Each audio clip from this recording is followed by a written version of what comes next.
Bonjour à toutes et à tous et bienvenue. Et oui, je ne suis pas dans mon décor habituel, mais peu importe, il se passe des choses inquiétantes et incroyables derrière moi puisque cette vidéo sera consacrée aux 3 premiers épisodes de la série La Roue du Temps. Alors ce sera une vidéo pour ceux et celles parmi vous qui ont vu ces épisodes, et si vous vous posez la question, oui, sachez que je vous les recommande plutôt chaudement, donc allez regarder ces 3 épisodes et revenez voir la vidéo ensuite. Et l'essentiel de la vidéo, ce sera donc avec spoiler pour les épisodes, mais sans spoiler pour les livres. Mais il y aura quand même une partie en fin de vidéo spécialement concoctée pour les lecteurs et lectrices parmi vous, ceux qui sont vraiment à jour des livres, sinon vous risquez des gros spoilers. Allez, c'est parti.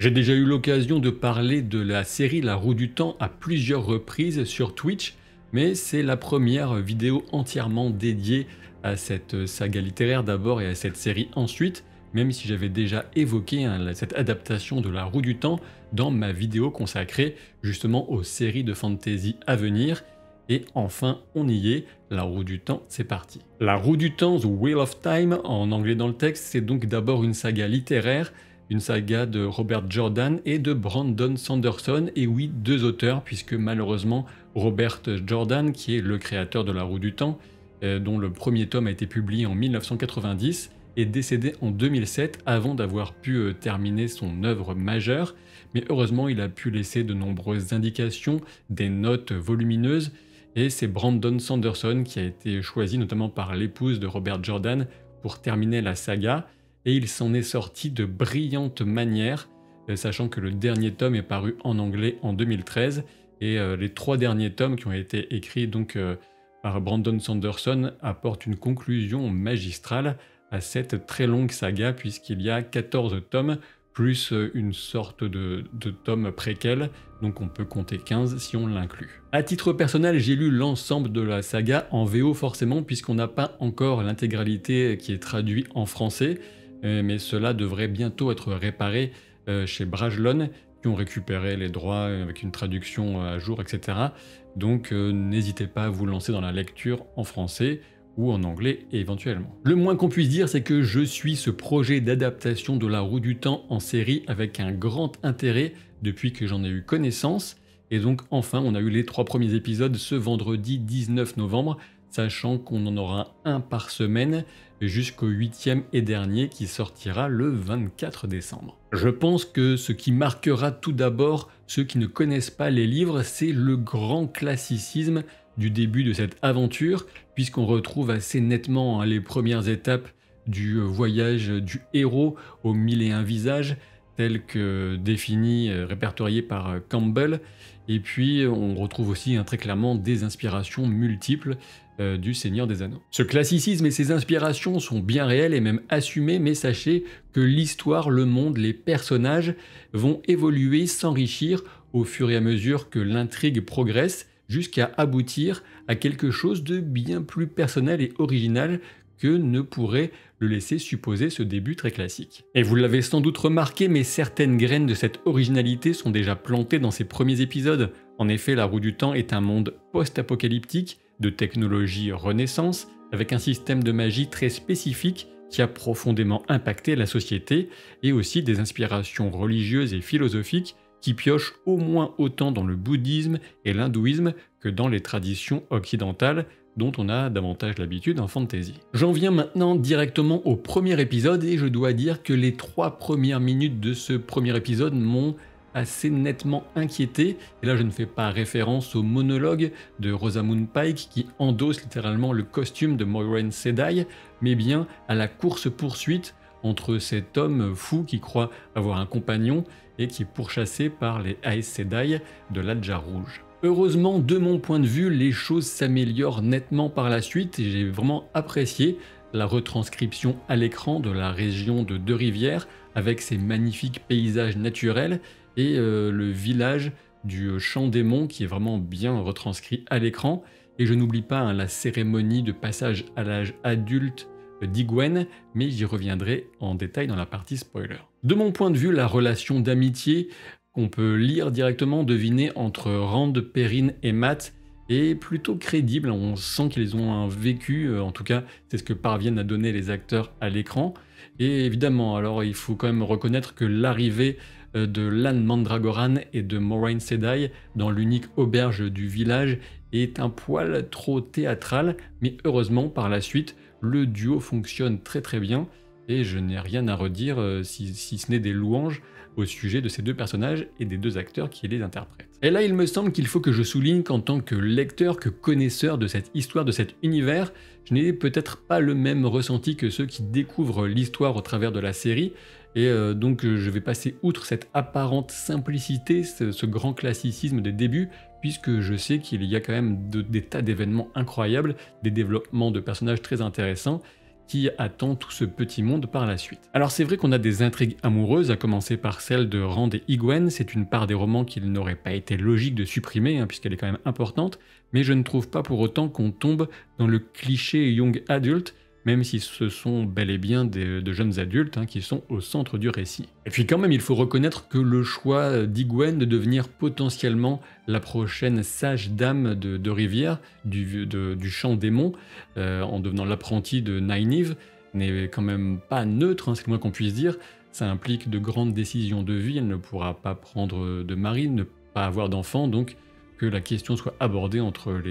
les deux jeunes amants ne me semble ni mièvre ni inintéressant. Très clairement, les lecteurs auront remarqué les modifications qui ont été apportées à l'histoire originelle de Perrine, mais je reviendrai justement sur ce point dans la partie spoiler livre. Il me semble qu'on peut clairement mettre les forces du ténébreux parmi les gros points forts de l'épisode et de la série. L'attaque sur le champ démon était brutale, sanguinaire, et les gros plans sur les Trollocs m'ont vraiment convaincu. Et oui, je trouve qu'on est très loin d'une version cheap et de la froideur du tout numérique. On a ce mélange entre maquillage, prothèse et quelques effets numériques pour améliorer tout ça. Et le résultat est saisissant, j'ai vraiment beaucoup apprécié les Trollocs. Alors il y a quelques plans un peu moins bons que les autres, quand ils se déplacent parfois c'est très très bien, parfois c'est un petit peu plus bancal si j'ose dire, mais franchement dans l'ensemble, c'est une réussite de mon point de vue. Et même si j'ai quelques vagues réserves sur la façon de représenter le pouvoir unique à l'écran, la source que Moiraine Sedai utilise dans la bataille, dans l'ensemble je dois bien avouer que j'étais à fond et que j'ai adoré voir Lan et Moiraine au combat dans une parfaite fluidité, une harmonie de leurs mouvements, ce qui est normal puisqu'ils ont un lien qui les unit, le lien entre une Aes Sedai et son champion. Je trouve que Rosamund Pike fait un travail assez osé et remarquable sur la façon de porter à l'écran le tissage des fils de pouvoir. Ce qui m'a un peu moins convaincu, ce sont justement ces filaments blanchâtres qui représentent ce pouvoir à l'écran. J'espère qu'on assistera à une amélioration de ce point de vue dans les prochaines saisons. Ensuite, sur la fin de ce premier épisode, les choses s'accélèrent très nettement. Il y a quelques éléments des livres qui me manquent un peu, mais j'y reviendrai dans la partie spoiler livre. Ceci dit, je dois quand même souligner que le départ précipité en soi ne me choque pas, puisque ça nous épargne le côté un petit peu chouinage de ceux qui ne voudraient pas quitter leur chez-soi alors qu'il y a une armée qui va arriver bientôt et leur défoncer la tronche. C'est plutôt normal qu'ils partent rapidement et n'ont pas que ça à faire. Avec l'épisode 2 et son cold open, comme on dit, on entre dans le dur avec les blancs manteaux et surtout l'inquisiteur Aemon Valda qui brûle une Aes Sedai à qui il a préalablement coupé les mains pour l'empêcher d'utiliser le pouvoir unique. Le générique d'intro est très agréable et vient reprendre la métaphore du métier à tisser pour illustrer la trame du destin que la roue du temps confectionne, chaque fil représentant la vie d'un être humain et son retour au rythme des réincarnations successives, sans oublier de mettre en avant les Aes Sedai qui sont déterminantes dans cette histoire. Le passage de Taren Ferry fait évidemment penser à celui de Châteaubouk dans Le Seigneur des Anneaux, dans la communauté de l'anneau, si on se réfère notamment au film de Peter Jackson, lorsque les hobbits doivent courir et atteignent le bac au dernier moment, alors que le Nazgûl va s'arrêter tout juste à la limite de l'eau profonde et courante qu'il ne peut pas traverser. Et aussi, c'est l'occasion, dans l'épisode 2 de La Roue du Temps, de mettre en lumière la perception du monde de Moiraine Sedai et sa capacité à mettre d'abord le bien collectif avant certaines considérations d'empathie sur le moment, puisqu'elle va laisser par exemple le passeur se noyer. Et effectivement, elle n'avait pas trop le choix que de détruire son bac et l'empêcher de retourner vers sa famille, puisque sinon ils se seraient tous fait tuer. La séquence du cauchemar avec la chauve-souris que Rand va se sortir de la bouche est aussi dérangeante que possible, ça a bien fonctionné je trouve, et par ailleurs les petites touches d'ironie mordante et de pragmatisme de Matt fonctionnent très bien. Il est dommage que son interprète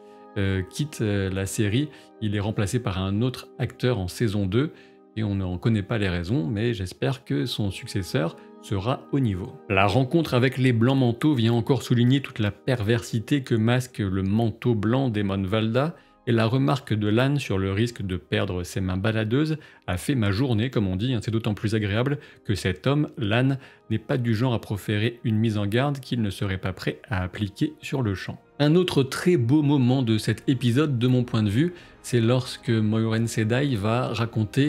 conter l'histoire de Manetheren, le nom qu'avait la région des Deux Rivières dans un lointain passé, et qu'ignorent les jeunes qui en sont originaires. Et pour moi, c'est un véritable tour de force en termes d'intensité dramatique que va nous proposer Rosamund Pike. Et ce sont aussi des bons moments que nous propose cet épisode 2 pour se poser davantage et poser ses personnages. En ce qui concerne Perrine et les loups, c'est un sujet sur lequel je reviendrai dans la partie spoiler. Le passage à Shadar Logoth, cette ville complètement vide, mais est-elle vraiment vide, m'a un peu déçu par rapport à l'ambiance que réussissaient à poser les livres. Alors ce n'était pas complètement raté, j'ai trouvé dans l'épisode 2, mais disons que dans les livres, on a notamment au moins un personnage, une apparition qui va venir davantage expliquer le choix qui paraît là vraiment idiot dans l'épisode de Matt d'aller se lever et trifouiller, ouvrir ce coffret, prendre cette dague, alors que Lan vient de leur dire de ne toucher à rien. Et puis je dois dire aussi que je n'étais pas totalement fan, pour revenir à ce que je disais auparavant sur les trollocs justement, qui ne sont pas eux en tout numérique, mais du rendu tout numérique de cette matière noire dont le contact est mortel et qui va recouvrir quasiment toute la ville. Alors ils ont fait comme ils pouvaient, c'est déjà pas si mal. Et puis on peut aussi souligner bien sûr que la séparation de l'équipe va par beaucoup d'aspects nous rappeler celle de la communauté de l'anneau qui se sépare à la fin du premier film, si on reprend le découpage des films. Et donc là on peut encore sentir clairement les inspirations. Et j'en viens maintenant à l'épisode 3 avec un autre cold open, cette introduction avant le générique, et c'est sans doute la plus réussie jusqu'à présent de mon point de vue, avec une Nynaeve en mode Schwarzenegger dans Predator qui parvient à tuer le Trolloc et devient de fait un des personnages favoris de la plupart de ceux qui la découvrent, en tout cas j'imagine. Et de mon point de vue, ce trio, Lan, Moiraine et Nynaeve, fonctionne bien, et j'ai hâte de voir leurs interactions à l'avenir. Dans la ville minière de Source de Bryn, l'introduction de la première amie de l'ombre était plutôt réussie avec Dana l'aubergiste, convaincue que son seul chemin vers une vie meilleure passerait par le ténébreux. Et oui, les Dark Friends, comme les appelle le texte original, sont souvent là où on ne les attend pas, et même si j'avais deviné qu'elle serait une amie de l'ombre avant la révélation, c'était de justesse, et encore, c'est parce que justement je connaissais d'avance ce concept d'amis de l'ombre, d'humains qui ont décidé de servir les plans du ténébreux. Et justement au sujet des amis de l'ombre, j'ai vu passer une théorie qui ne me convainc pas beaucoup, voire pas du tout personnellement, selon laquelle Layla, la femme de Perrine, est celle qu'il va tuer en se retournant alors qu'il est en pleine rage meurtrière d'un coup de hache dans le ventre, serait elle-même une amie de l'ombre et qu'elle aurait été placée là pour surveiller, voire pour tuer Perrine, qui est un Taveren, tout comme ses amis. Et pour vous expliquer rapidement le concept de Taveren, c'est un être qui va être utilisé par la roue du temps dans le tissage de son grand dessin pour justement tenter de ramener l'évolution des événements vers le dessin que la roue veut obtenir. Et ce sont des gens qui ont des destins exceptionnels à différents niveaux. On a des Taveren de différentes puissances et généralement leur présence va générer des événements assez inattendus, assez hors du commun autour d'eux. Ça peut être des choses qui se cassent la gueule, un chien qui commence à avoir peur d'un chat alors que ça devrait être l'inverse, des petites choses bizarres, un peu des bugs dans la matrice. si vous voyez ce que je veux dire. Mais pour en revenir sur Layla et cette fameuse théorie selon laquelle elle serait potentiellement une amie de l'ombre, je pense que la position qu'elle a alors que Perrine va la tuer par accident avec ce marteau brandi au-dessus d'elle, c'est simplement une décision de mise en scène qu'elle ne s'apprêtait pas du tout à tuer Perrine de dos, puisque de toute évidence elle avait quand même eu d'autres occasions de le tuer de façon beaucoup plus simple qu'au cours de ce combat.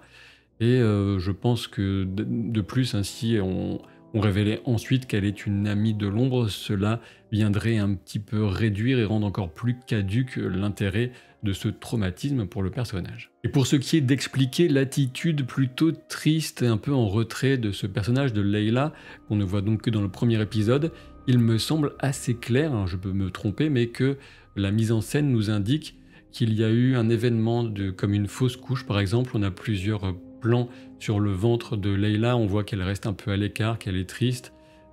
qu'elle a du mal à totalement aller vers Perrine, mais qu'elle lui prend quand même la main alors qu'elle se réveille à ses côtés. Et je pense qu'on peut clairement y voir le mal-être d'une femme qui a souffert d'une telle perte plutôt que les signes d'une connivence avec le ténébreux. Il m'a semblé que l'introduction de Tom Merrilin, le ménestrel, était plutôt réussie avec un bon casting, même si on peut éventuellement y voir encore une forme d'inspiration par certains aspects de la rencontre avec Aragorn au poney fringant. Et Tom nous offre une première introduction aux étonnantes et fascinantes coutumes des Aiel, ces gens, ce peuple qui habite très loin de l'endroit où sont les personnages pour l'instant, et il va lui donner un enterrement digne, en tout cas comme il peut,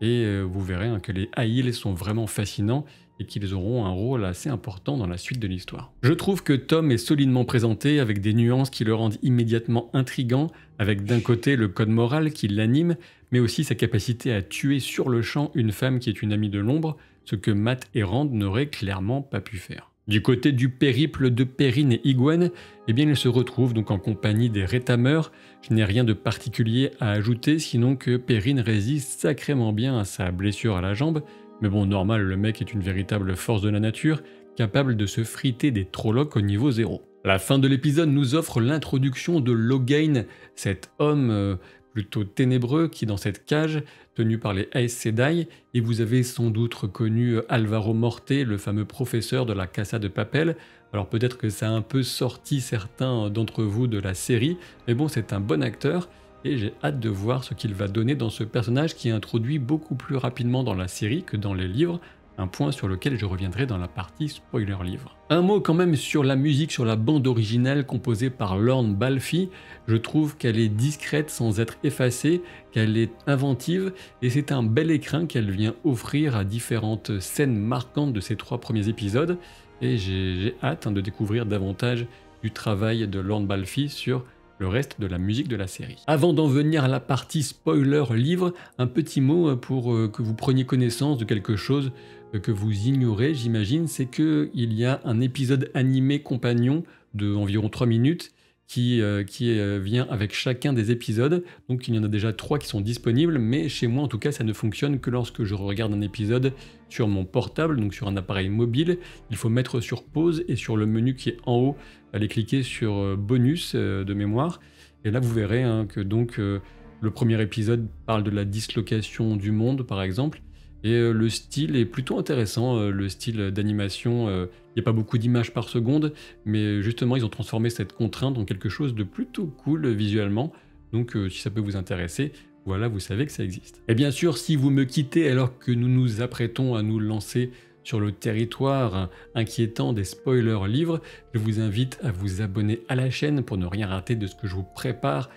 d'ici les prochains jours, les prochaines semaines. Et si vous ne le faites pas, je serai obligé de vous donner en pâture au Trolloc, c'est classique, efficace. Et donc laissez un petit pouce en l'air aussi au passage, puisque ça coûte rien.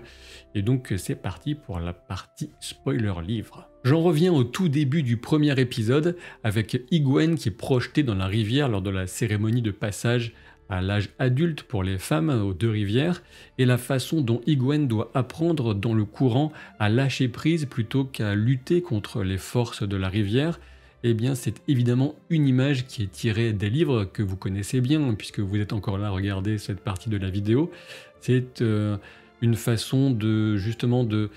pas de prendre le contrôle, mais de se laisser aller pour flotter avec Saydar, la partie féminine de la source du pouvoir. Et donc j'ai beaucoup apprécié hein, qu'ils aient mis ça dès le début. C'était un bon clin d'œil pour les lecteurs, sachant qu'il y a une séquence qu'on a pu apercevoir dans les bandes annonces, mais qui a été retirée de l'épisode.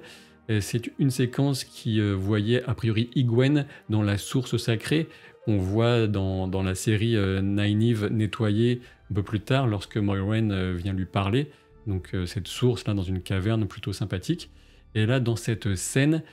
qu'on avait donc vue dans une bande-annonce, eh bien Egwene était recouvert de plusieurs couleurs puisqu'il devait y avoir dans la cérémonie, je pense, différentes couleurs versées dans la source. C'est aussi pour ça que Nynaeve nettoie. Et c'était clairement, très très clairement, du foreshadowing, hein, comme on dit en anglais, pour ce que va devenir Egwene vers, je ne sais plus quel tome d'ailleurs, je ne me souviens plus, mais quand elle va devenir la chair d'Amyrlin, donc la grande meneuse des Aes Sedai. Et je pense que c'était peut-être un peu trop flagrant comme indice, mais ils l'avaient quand même laissé dans les bandes annonces, mais ils l'ont supprimé des épisodes. Et de manière générale, je dois bien dire que Egwene est un personnage très réussi, très intéressant, elle a un très beau parcours dans les livres, et je pense que l'actrice qu'ils ont choisie va être au niveau. Un mot maintenant sur la fin plutôt abrupte du premier épisode. Il y a certains éléments qui m'ont manqué, en particulier certains échanges, certains dialogues entre Rand et son père, Tam, et je pense notamment à la façon dont Tam a pu enseigner à Rand la technique du vide et de la flamme. Alors peut-être qu'on aura des flashbacks, hein, mais on sait que Rand utilise ces techniques pour le tir à l'arc et qu'il les utilise ensuite pour la canalisation, le combat à l'épée. C'est quand même un élément important de la vie intérieure du personnage. Concernant Perrine maintenant, je ne sais pas hein, si les néophytes, les non-lecteurs ont capté de suite le lien étrange qui commence à se tisser entre lui et les loups, mais je dois dire qu'à titre personnel, c'est un des nombreux aspects que j'aime beaucoup dans les livres. Et pour ce qui est du choix d'ajouter Layla, avec cette mort complètement tragique, traumatique, alors effectivement, ce n'est pas très subtil, mais d'un autre côté, ça vient poser tout de suite un des enjeux majeurs hein, du personnage dans les livres, son rejet d'une certaine forme de violence, sachant qu'il a vraiment cette sauvagerie aussi en lui, cette dualité, puisque la dualité, c'est aussi un des grands thèmes qui traverse toute la roue du temps. Et donc pourquoi pas, on verra hein, comment cette histoire avec Layla continue de nourrir le personnage pour la suite. Pour l'instant, je continue de faire confiance au scénariste pour ce choix d'adaptation. Un petit mot aussi en complément sur cette théorie qui me semble fumeuse, je peux me tromper, selon laquelle ce personnage ajouté, cette femme de Perrine serait une amie de l'ombre, une Dark Friend. Je pense que cela viendrait en plus rendre caduque le rôle de Padan Fain, qui a plus ou moins carrément guidé les forces du Ténébreux vers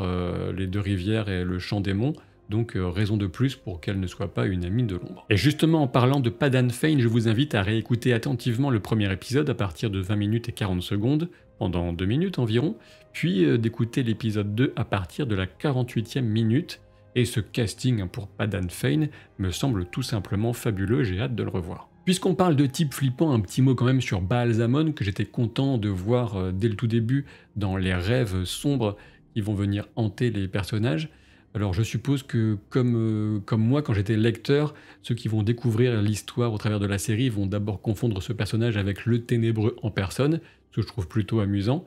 Et puis j'attends de voir hein, comment ils vont rendre à l'écran le monde des rêves tel Aran Riod. Pour l'instant,